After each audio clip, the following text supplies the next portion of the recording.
thank you for joining us for our Facebook Live event. We're going to give everyone just a few seconds to log on and join us on Facebook Live, and then we'll start the show.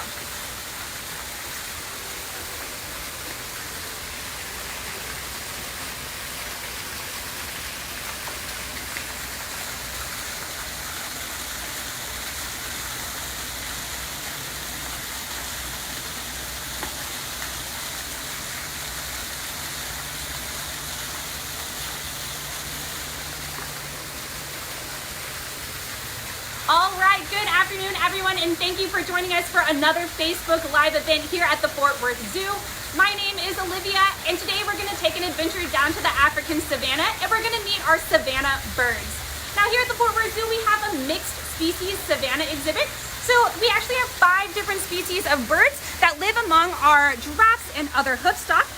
This is a really good way that we keep all of our animals on their toes. We give them some naturalistic enrichment, very similar to what they would be experiencing in their natural habitat, where they're constantly involved in interacting with other species. Now, you guys are in for a treat today. I am here with our savanna bird keeper, Alexa, and she is feeding our pelicans. Here at the Fort Worth Zoo, we have pink-backed pelicans. These guys are carnivores, so that means they're meat eaters. And here at the zoo, they get a fish diet. And that diet consists of capelin, herring, trout, and anchovies.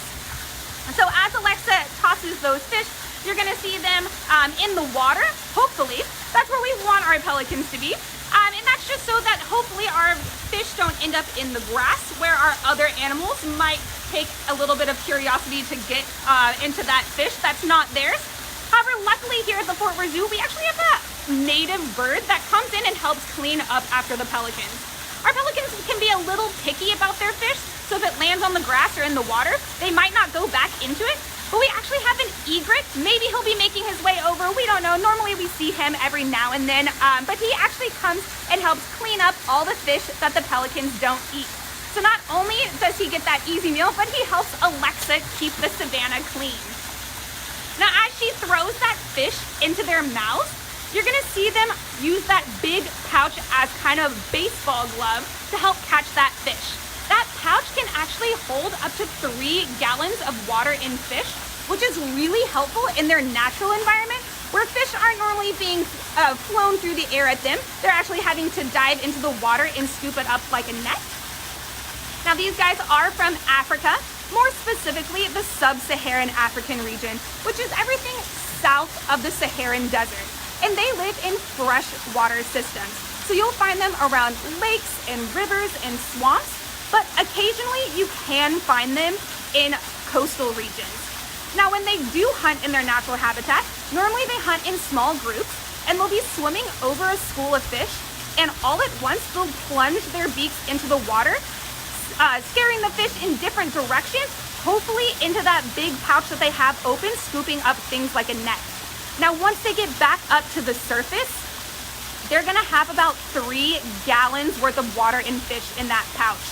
And that presents a little bit of a problem because only about a gallon of stuff will fit in their stomachs.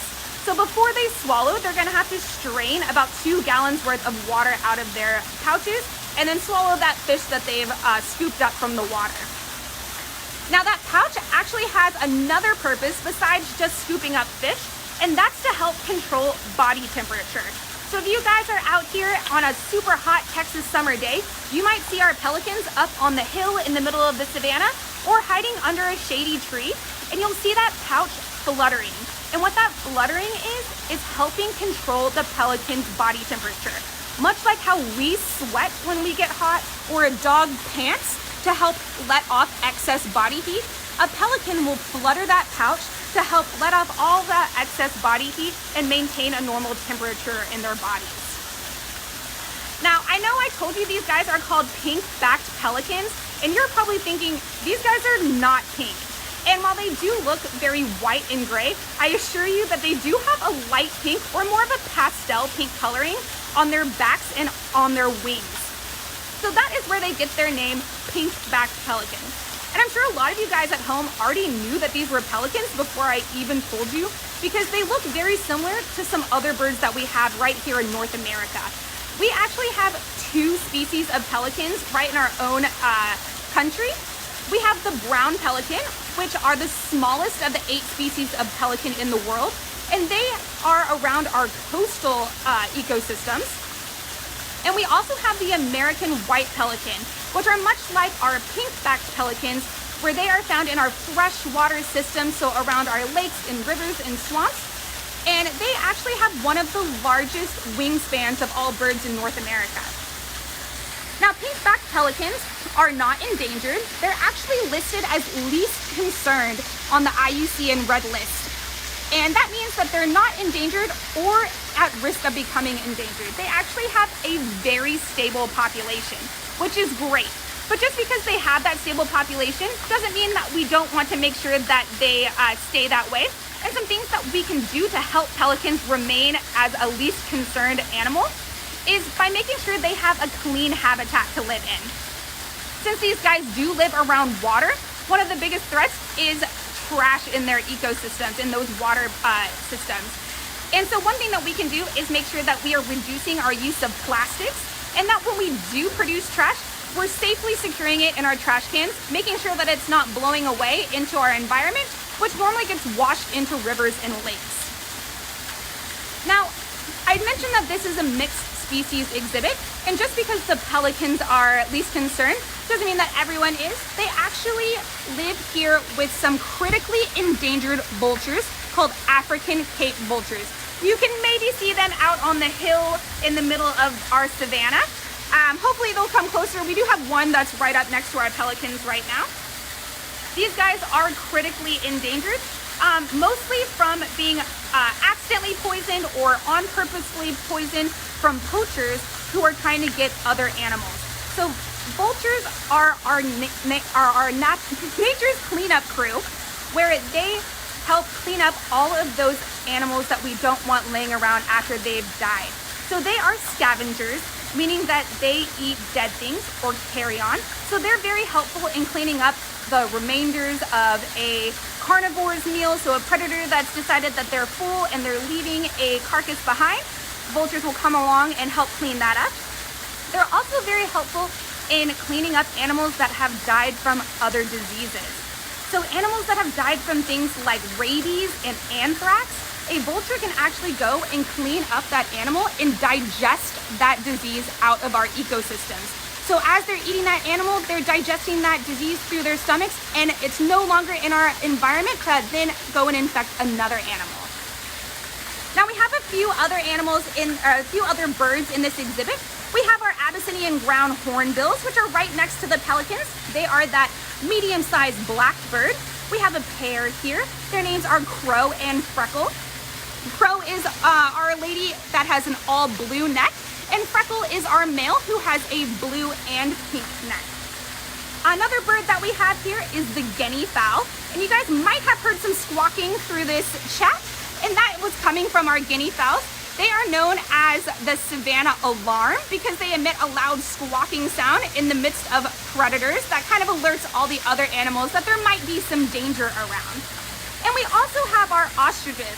Ostriches are the largest bird in the world, and we have 2 females here. And you can tell that they're females because they're a gray and white color, as opposed to a male who is a bright black and white.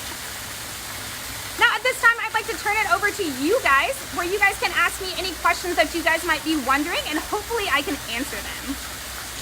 Do all the birds eat the same thing? So we actually feed our birds different things. The pelicans do get fish, while our vultures get things like meat and rats and guinea pigs. Right now we're actually gonna feed the vultures. Hopefully more of them will come over, but we have one front and center. Right now they are going to get a big meatball. With our other birds, such as our ground hornbills, they get things like little mice, or they might get some meat and other things. Our ostriches are kind of opportunistic, so they get lots of different things in their diets. And how big do these birds get? So pelicans are a larger species of bird, but these pelicans specifically are a smaller species of pelican. So I'm not exactly sure how much they weigh, but birds in general don't weigh near as much as you might think they do. They actually have hollow bones, which help them stay very light. So even a big bird like these vultures only weighs a handful of pounds. And why don't ostriches fly? So ostriches are the largest bird on the planet, and they don't fly because they have very dense bones. So unlike our vultures and our pelicans that have those honeycomb shaped bones on the inside, which keeps them light, ostriches have dense bones. They also have feathers that look more like a feather duster. They're very light and fluffy. I actually have an example for one that you guys can see right here. And so you can see that these feathers are not very good for flying. And how fast can they run? Ostriches are very fast birds. They can run up to bursts of speeds of 45 miles per hour.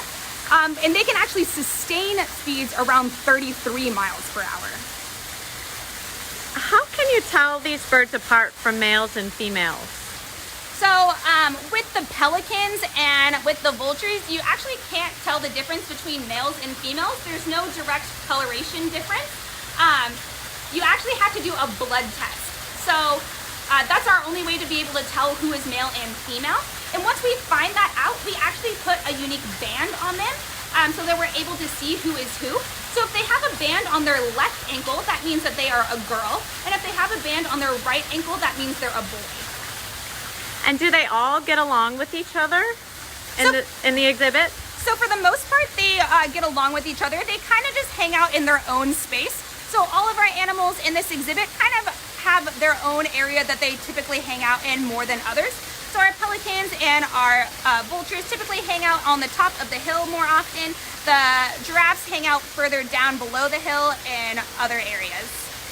Is it true that an ostrich could kick through a wall? So ostriches do have very powerful kicks. Their kicks can actually break the skulls of many animals, and so they are very powerful. Do any of these birds have large talons? Yes, so they do. A lot of them do have large talons. Our vultures do have long talons, and our ostriches actually have 2 toes that actually have a very sharp nail on each of them as well. And can you talk again about the pelican's pouch? So the pelicans have a very large pouch that they use as a net in the water. It can expand and get at least 3 gallons of water in that pouch, and that helps them scoop up their prey. But once they scoop up their prey, they actually have to drain most of that water out of their pouch because their stomachs can only hold about 1 gallon. And how fast do ostrich run? Ostriches can run up to speeds of 45 miles per hour, but they can't sustain that for very long. But they can sustain speeds up to 33 miles per hour. Do any of the birds eat the lettuce from giraffe feeding? Yes, our ostriches love to scavenge the area below the giraffe feeding so that if our giraffes drop any lettuce, they're there to pick it up.